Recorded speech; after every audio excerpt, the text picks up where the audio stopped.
diggante Barth ak Khalifa. Barth moo avenir politique. et Khoureychi Thiam dans tout ça ci randonnée bi teewoon na moom sax jàpp na ni bi lépp randonnée dañ ko waroon gën a yaatal permettre ñëpp ñu bokk ci mais am na tamit ñu ko tontu pour lui rappeler que ni lu ni mel Abbas moo ko organisé si turu Pastef en tant que cadre pour Pastef et non mairie bu Dakar ba ñu war ko war a mun a yaatal. mais moom dafa jàpp ne dañ ko war a yaatal mairie de Dakar am ñu jàpp ni nag moom dafa ñëw rek pour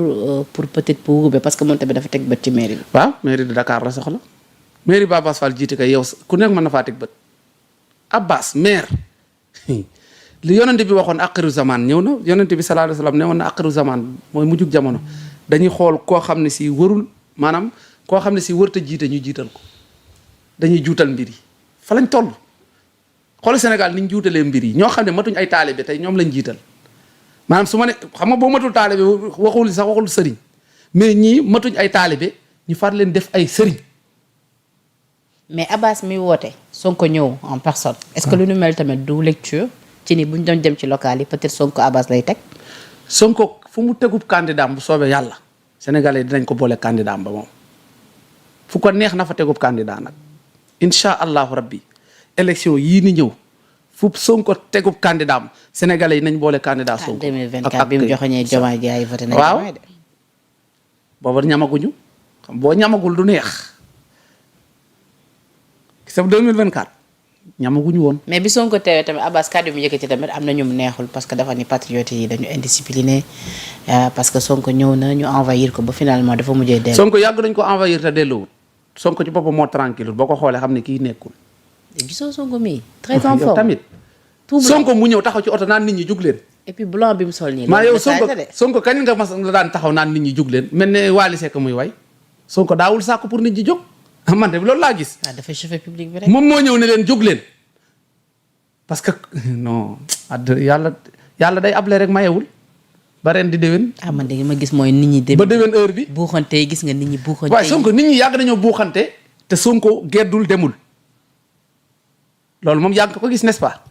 Sonko yàgg na wàcc ci fuul nit ñi rëkkante di ko jox ay 1000 francs ki 5000 di mbëkkante doom yi jolli ñëpp naan ko yow laa tudde kii yow laa tudde kii mais musul def li musul buude tey la gis reewande waa Pastef tey la gis reewande xale yaa yàlla baax na nañ dem ba ci kanam rek. ci jamono tam bi nga xamante ni Pastef ñu ngi waajal seen congrès ñu Abbas Fall annoncé nañu investir nañu officiellement ki nga xamante ni moom moo di ñu fas yéene ci plutôt investir Ousmane Sonko candidat en 2029 ñoom nag ñu ngi jëm seen congrès kon c'est xanaa lu ni mel leer na ni moom Sonko la ñuy tegaat en tant que Pastef Sonko mooy seen candidat loolu ñoom ñëpp a ko xam. parce que kenn ñemewu faa sëqat ne damay boo fa sëqatee ñu yónni xale yi ñu saaga la ki sa député bi keroog wax na ko assemblée nee na yii ngeen def ngeen bàyyi ko wax xalaatam ngeen yónni ay nit ñu koy saaga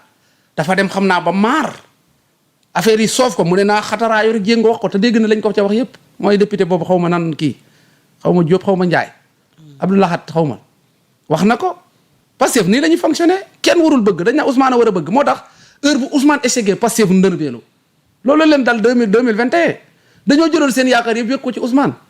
te Ousmane fa mu doon dem waxu leen ko ba affaire yi problème yëpp dal seen kaw te ñu ngi koy continuer te Diomaye wax na leen ko de ñu ngi continuer dëgër bopp site bi gis nañ leen tonnerre bi wàcc ci kaw Pastef mooy gën a garaaw bu 2021. mais pourquoi ñu woote congrès si jamono bi Diomaye defee sorti fàttali implication am ci Pastef ak lépp lu mu defal Pastef texte yu mu xaatim Pastef ak yu nu mel. xam nañ ne charte Pastef dane ku jiite parti bi ñaari yoon bu ñu la falee dootoo jiite xam nañ Sonko jiite na ko ñaari yoon ci norme ci charte parti bi Sonko waratul jiite n'est-ce pas ñu ne nañ def forcing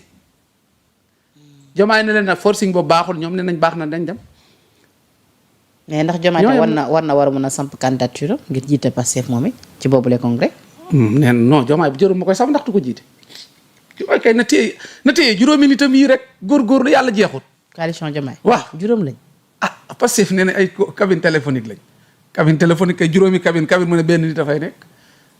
am méttiwul di. pourtant Diomaye tamit keroog ci meeting am bi moom tamit sonné na la mobilisation. waaw mobiliser na mais après moo ko yàq.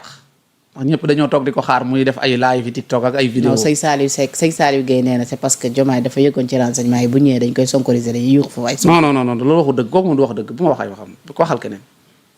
kooku fii la tuumaal Farba mobilisation fan yi génnaat na ci ba seet wecc naan ay milliards la génne Fuuta ak yooyu man nañuy roy ay mag yu baax quoi man baal ma ci ñooñu ñu wax ci leneen. mais apparition Sonko bi démb jéeg saa rek ñëw si defal leen surprise. Sonko li ci xolam bi la bëgg a génne Sonko bi ko xam ne xolam neexul fii Penda Sonko xolam neexul. waaw léegi lu tax yow tamit nga war a mën a gis lii nii yëpp mu leen ne ñii ñi ngi wax seen bopp ñii ñi ngi politique ñii ñi ngi focus yow nga jàppee ko ab diversion. diversion la.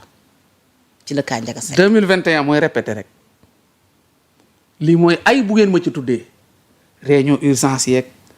dajale nit ñeeg daa ñemewul dem université rek waaye kon dina jugalaat ne damay dem seeti benn étudiant gars yu xoloo étudiants yi bu ngeen ko laalee nangam pour wan ne ay bu ngeen ma tuddee ci mbirum mi kese la ah dànkaafu yi ay dànkaafu la rek. mais Nguer. waaw dëggantaan jàpp nga ni tamit l'arrestation de Ndiaga Seck moom nag a rappelé que ni tey la waroon janoo ak ki nga xamante ni moom moo di juge ba foofee ca tribunal bu Louga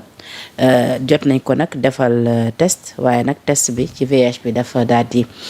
négatif donc nag daanaka moom kon écarté nañ li nga xamante ni moom moo di transmission volontaire du VIH bi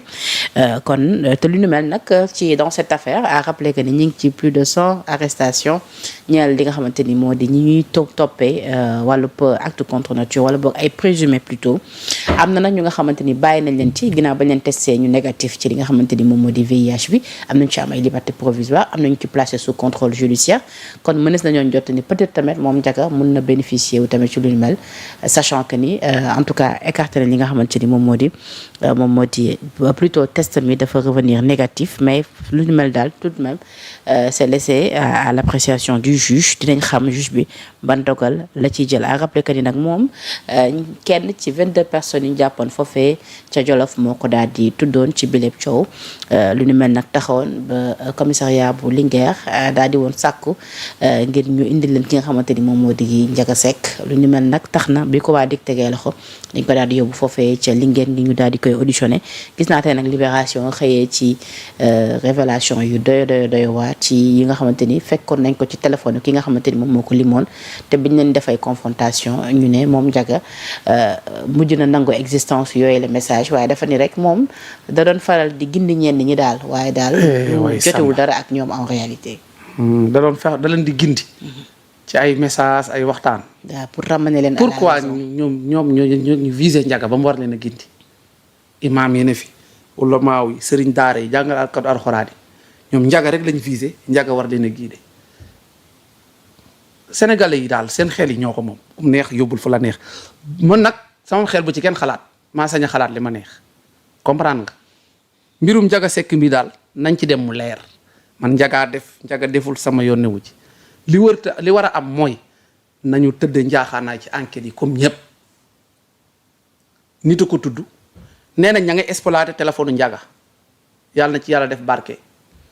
mbooleem loo xam ne defu ko yàlla bokk ko yàlla teg comprendre nga mais daal enquête nañ xam ne sénégalais yaa ngi teg seen bët acte contre nature lañ wax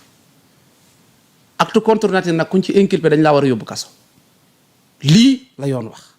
dañ koy inculpé duñ ko inculpé nag sénégalais yaa ngi teg seen bët toog di xaaraat di xool dama ne Ndiaga moom buñ moytuwul dossier Ndiaga moo nar a yàq dossier yépp